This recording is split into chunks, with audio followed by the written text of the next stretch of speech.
Hello साथियों, सभी का स्वागत अभिनंदन। जैसा कि आप सभी को पता है कि ईएसबी के माध्यम से जो भी सेवारत शिक्षक साथी है, चाहे प्राथमिक स्कूल में विद्यालय में पढ़ाने का कार्य करते हैं या माध्यमिक विद्यालय में पढ़ाने का कार्य करते हैं, यानी कक्षा 1 से लेकर 8 तक के जो भी अध्यापन कार्य कराने वाले साथी है, उन सभी के लिए नियम पुस्तिका हमें यहाँ पर देखने को मिल गई है, यानी कि आपकी परीक्षा आयोजित यहाँ पर होगी।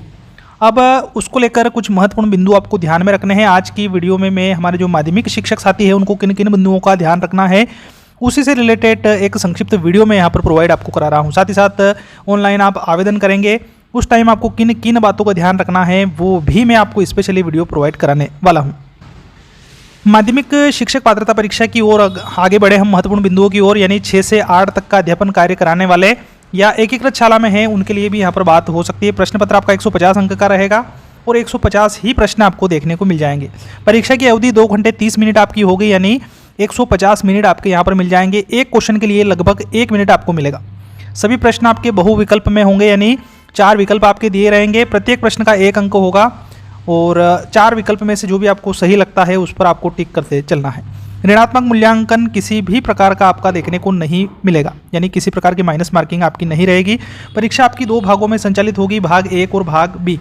भाग 1 सभी अभ्यर्थियों के लिए अनिवार्य होगा, यानी भाग 1 आपको देना है, उसके बाद भाग बी में आप प्रवेश करेंगे।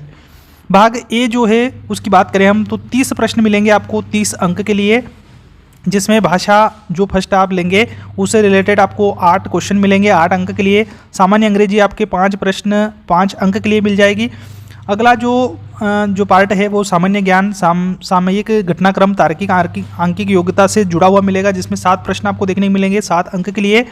शिक्षा शास्त्र से जुड़े प्रश्न आपको 10 मिलेंगे जो कि 10 अंक के लिए होंगे। ये 30 प्रश्न का भाग 1 जो है वो माध्यमिक शिक्षक जो भी हमारे साथी है उन सभी को इन 30 प्रश्नों से होकर आगे गुजरना पड़ेगा।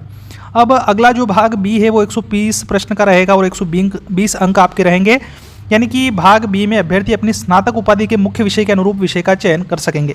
यानी जो आपने स्नातक कर रखी है ग्रेजुएशन, उस ग्रेजुएशन के आधार पर आपका जो भी मुख्य सब्जेक्ट था उसी के अनुरूप आपको विषय का चयन करना पड़ेगा और जो विषय आप चूज़ करते हैं उसी विषय के अकॉर्डिंग आपके 120 प्रश्न आपको भाग बी में देखने को मिलेंगे 120 अंकों के लिए। भाग बी के विषय की ओर अगर हम आगे बढ़े तो आपकी हिंदी विषय हो सकती है, अंग्रेजी, संस्कृत, उर्दू, गणित, विज्ञान और सामाजिक विज्ञान। ये स्नातक उपाधि में जो भी मुख्य विषय होगा इन विषय में से आपको एक चूज़ करना पड़ेगा।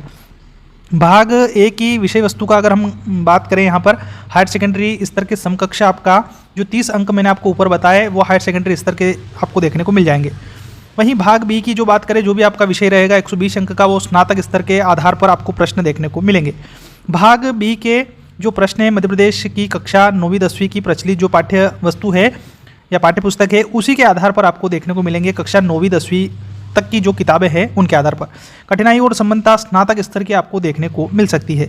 तो इन बातों का, महत्वपूर्ण बातों का आप ध्यान रखिएगा। और भी आपके मन में अगर किसी प्रकार के डाउट है तो कमेंट के माध्यम से आप हमसे जानकारी प्राप्त कर सकते हैं और स्पेशली वीडियो जो भी इससे जुड़ी होगी मैं आप तक समय समय पर प्रोवाइड कराता रहूँगा। फिलहाल इस वीडियो सेशन में इतना ही, मिलेंगे अगली अपडेट में।